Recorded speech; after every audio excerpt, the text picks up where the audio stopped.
Eu vejo assim que como posso dizer assim, essa comunicação que você fala, né? Eu acho que é uma tendência que está sendo propagada, principalmente nas redes sociais. Eu acho que o pessoal está querendo elevar o status do quadrinho, né? Que já por si só já é uma arte, claro, mas Sim. a um nível de maturidade que eles acham que não tem, por não ter esses formatos mais luxuosos, coisa que era muito comum em livros mesmo, né, obras literárias, né, o livro capa dura e tudo mais, né, e o problema é que quem paga o preço é quem não tem tanto poder aquisitivo, né, e aí vem essa questão, não, nós tem que ser capa dura, tem que ser o quê? Eu vejo um monte de gente falando aí que não quer mais saber de mensal, vamos acabar com as mensais, mas as mensais, né, a curto prazo e para a grande maioria das pessoas ainda é o mais acessível, né, você chegar lá na sua banca, não sei quanto é que tá agora a mensal da Marvel DC, mas vamos pensar aqui nos valores de Tex. É muito mais fácil ele desembolsar ali R$12, R$12,90, ou pegar uma promoção no site aí de R$10, R$8, do que ele pegar e ter que desembolsar 30, 40, 50 reais de uma vez, mesmo que seja um único gibi e tal, beleza. Mas ele às vezes não tem, a grana dele vai até aquele patamar, depois daquilo ele não pode. Entendeu? E principalmente para o jovem, principalmente para aquele adolescente, né, que ele não tem à sua disposição tantos recursos. Esses formatos, eles são caros e tal, luxuosos, mas porque o consumidor, ele quer ter, eu acho que na minha cabeça é isso, ele quer ter na cabeça dele que ele está comprando algo realmente maduro, algo de gente grande, né? E aquela coisa, quando eu era criança eu lia o formatinho, agora que eu sou adulto, eu leio capa dura, eu só quero capa dura, eu só quero formato grande. Eu quero... Agora, claro que esses formatos têm seu mérito, né? Aí eu pego o exemplo do Tex, né? Novamente, vamos lá. Tex. Temos aí os dois formatos, né? O formatinho e o formato italiano. Obviamente esse aqui é maior, e aí muita gente voltou a ler Tex por causa desse formato italiano. Não sei se você sabe, mas esse formato aqui ele foi cancelado, né? Ele sai por demanda ainda, isso, né? ele era um só on-demand. No site é por demanda. Correto, mas aí até o 613. Depois do 613, ele foi descontinuado. E muita gente tinha voltado a ler Tex nesse formato por duas razões. Uma, pelo tamanho, porque o leitor de Tex é um leitor mais velho, na maioria dos casos, né? Eu não estou falando de velho, eu estou falando de pessoas mais maduras, né? Adultos, adolescentes aí na faixa de seus 15, 16 anos, que já tá com a cabecinha meio de hominho, né? E tem e tem um outro diferencial que é a qualidade dos materiais, né? Você, pelo menos até agora, não vi ninguém reclamar de ler um formato desse aqui, abrir e as folhas se soltarem na primeira leitura, né? Até agora não apareceu. Então ele tem uma qualidade melhor, né? Sem dúvida. Capa cartão, tal, tudo bonitinho. Muitas pessoas migraram para esse formato italiano, mas depois que ele foi descontinuado, né, ficaram órfãos, são obrigados a seguir aí com o formatinho. Um outro detalhe, né, é que a Mitos ela tem cada vez mais investido nos seus formatos italianos e ela está aos poucos, né, deixando de lado, né, ou engolindo aí os seus formatinhos. Né? Um exemplo claro, né, o próprio Tex é o único que tem formatinho sendo publicado juntamente com Julia Kendall, né, que a gente até estava comentando aqui, não sei onde eu coloquei a minha Julia aqui, mas enfim, juntamente com Julia Kendall, Tex é o único que ainda sai em formatinho pela Mitos, e não é só esse... E até a segunda ordem usa acordo especial também, se ele realmente voltar e tiver a periodicidade semestral, ele ainda vai ser o único também publicado em formatinho. E assim, são os únicos, né? E Tex eu acho que é muito mais pela questão da tradição do que necessariamente pela questão dos valores, né? Porque tem muita gente que comprava o italiano e continuava com o formatinho para manter o padrão da coleção. E aí, fora isso, nós temos várias outras coleções de Tex que ainda saem em formato italiano e formatinho, né? Eu faço aqui os vídeos, mas aqui um que eu acabei de ler, né? O Tex anual, é formatinho. Max Tex, Tex Platino, Tex mensal, a Tex coleção, todas elas, né, em formatinho. Só que aí novamente vem a questão, né, que assim, um dos principais motivos, né, para que a Mitos ela perca leitores nesse sentido é a qualidade dos materiais. A gente tem que entender que no século XXI a exigência dos leitores não é só o tamanho, mas também a qualidade dos materiais. É claro que a gente não está pedindo papel couché no formatinho, mas a gente está pedindo ao menos que as folhas não descolem, né? Então assim, a gente pensa também que tem que existir toda uma operação para que os formatinhos persistam. Mas por enquanto, né, a gente percebe que assim, é um formato que está entrando em decadência por N motivos, mas um dos principais motivos, sem dúvida, é a questão da qualidade do material. Porque a própria Mitos, quando ela coloca, por exemplo, uma Júlia né, formatinho, e coloca a mesma edição, né, ou uma edição anterior, já que Júlia está sendo relançada, né, no formato italiano, ela deveria, por exemplo, colocar, assim, eu acho assim, as pessoas acabam indo para o formato italiano por duas razões: o tamanho, né, mais bacana, a qualidade dos materiais. Enquanto esse aqui, você vai pegar o papel jornal, que você lê com todo cuidado, com medo de rasgar, com medo das folhas soltarem, então a lombada vai ficar com uma quebra aqui no meio, geralmente. Né? Então, assim, as editoras, elas também deveriam atentar para a qualidade dos materiais de impressão, dos formatinhos, para que eles tivessem uma vida mais longeva. Né? Mas eu vejo, assim, que Tex, ele continuará saindo em formatinho, pela tradição que é o personagem, a tradição que é essa coleção, e nós, colecionadores de Tex, né, a grande maioria não lida muito bem com mudanças. E Júlia, eu sinceramente não sei se ela tá vendendo melhor o formatinho agora. Eu sei que o formato italiano tá vendendo bem, mas eu não sei se o formatinho tá vendendo, melhorou um pouco mais as vendas, porque aqui são histórias inéditas e tudo mais. Eu, particularmente, eu não parei de comprar formatinho de Júlia por causa do formato italiano, porque até que um dia chegue nas histórias mais recentes, demora, né? A respeito dos pontos que você colocou, né, eu achei bem pertinente. Primeiro é sobre a questão da maturidade, né, em relação aos materiais.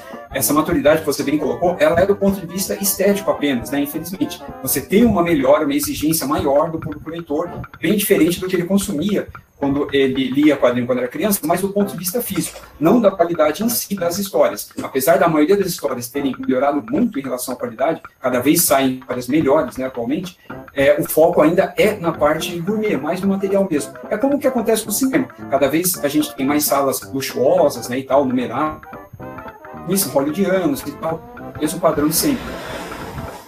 Então, com o quadrinho, acontece a mesma coisa. Essa é uma exigência do próprio público, do consumidor. Só que ele não se enxerga, né, nesse movimento, né, ele não se enxerga como culpado, né, por isso, né, esse hábito, por esse resultado, no caso, que são essas edições que focam no luxo.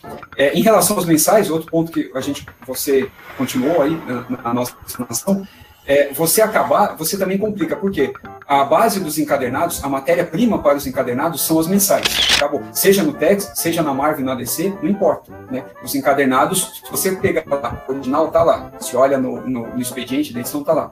No editorial e tal, vários encadernados ainda continuam sendo as mensais. Né? Você pode abrir os encadernados e olhar lá no expediente, no editorial, está lá. Essa edição compila as edições tal a tal de Homem-Aranha, de Batman, Mulher Maravilha, qualquer uma que você quiser colocar. Até do próprio Tex e tal, e assim por diante. Né? Você pega a Tex Platinum, por exemplo, está lá. As edições que ela compila, de quando saiu na Itália, e assim por diante. Então, é algo se você for acabar com o formato, então você vai ter que dar uma nova base para as edições encadernadas, no caso, né, que compilam arcos completos. Né? Então, por exemplo, você vai ter que abordar ou trabalhar com um tipo de publicação que a DC está fazendo atualmente, que é aquela direcionada para o público infantil juvenil, que é a DC Teen, DC Kids e assim por diante. São histórias completas e fechadas, contidas em si mesmo. Só que elas não são mensais, trimestrais ou semestrais. A gente ainda não tem ideia da periodicidade desse tipo de material. Ele depende apenas da vendagem, nada mais. Então, você teria que trabalhar vários trabalhos, vários arcos ao mesmo tempo. E aí, cada autor desenvolve o seu. Então, por exemplo, o Jefferson, ele vai ser o responsável pelo arco do Super-Homem nesse mês de março e abril, por exemplo.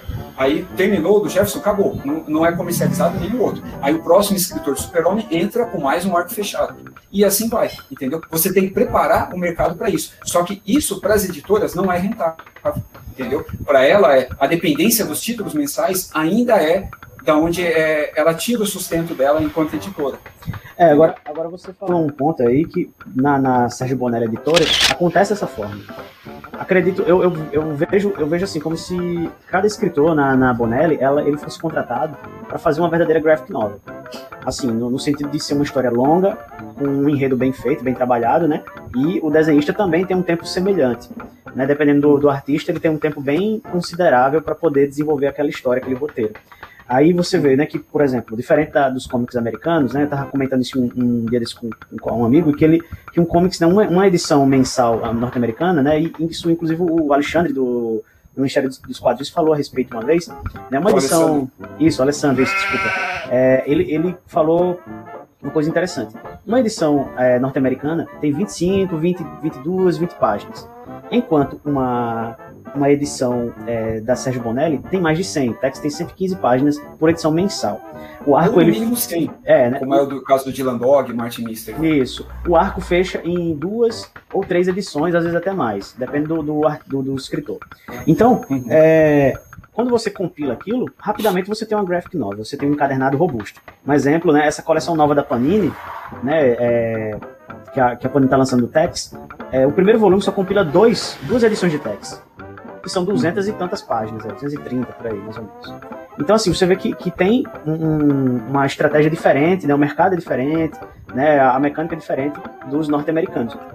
Mas é isso, né, é difícil a gente ver como as mensais podem acabar dessa forma, né?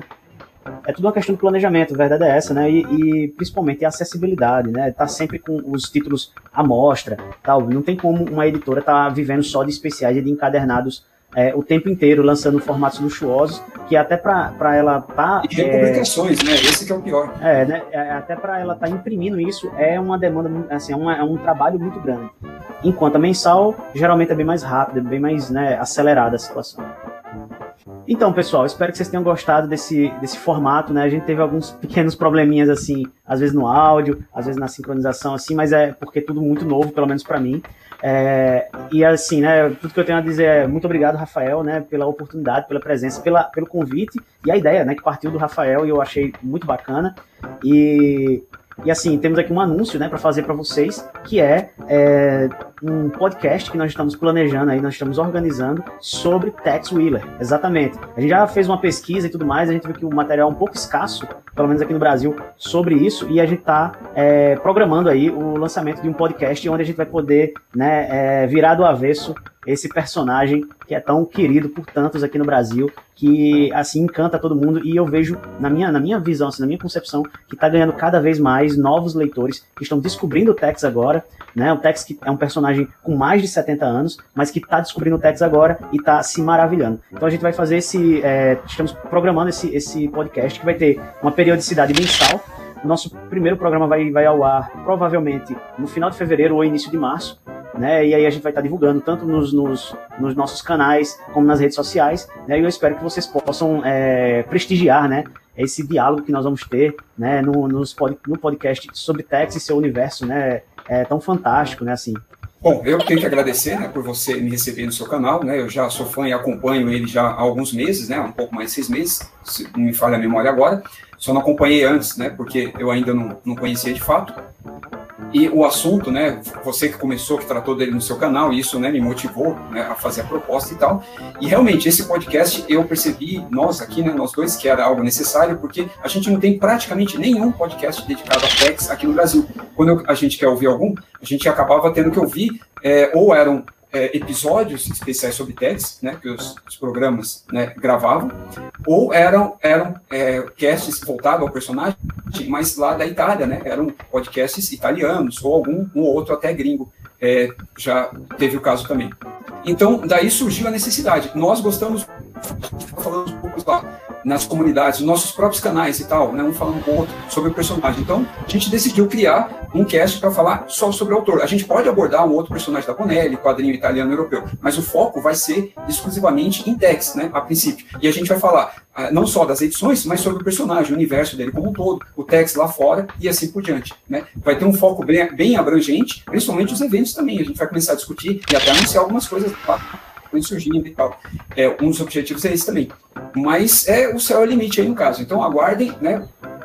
Última semana de fevereiro, ou no máximo eu vou estrear 1ª de março. Então é isso, pessoal. Mais uma vez, obrigado. Curte, se inscreve e compartilha aí ambos os canais e bora ler quadrinhos. Grande abraço e obrigado mais uma vez ao Jefferson. Valeu.